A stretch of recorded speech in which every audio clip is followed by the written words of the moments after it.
Hey guys, this is our day 2 lesson. All right, Elisha helps a widow woman.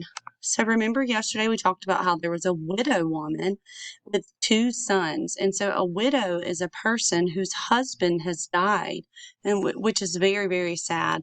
But this lady was a widow and she had 2 little boys, and they were very, very poor, meaning that they did not really have a lot of money.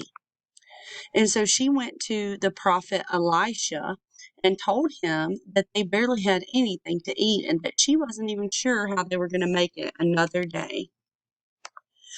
And then we talked about how Elisha asked the widow woman, "Do you have anything in your house? I know you said you're very, very poor, but do you have anything at all in your house?" And she said, "Well, nothing really except for this small pot of oil." And so Elisha asked her to do something very strange.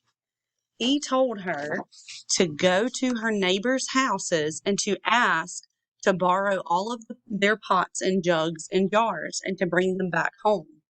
And after you have all of these pots, I want you to pour your oil into each one of them and set them down on the ground when they are full. Okay, so isn't that a crazy request? So the lady just told Elisha that she did not have much oil. It was just a little bit of oil.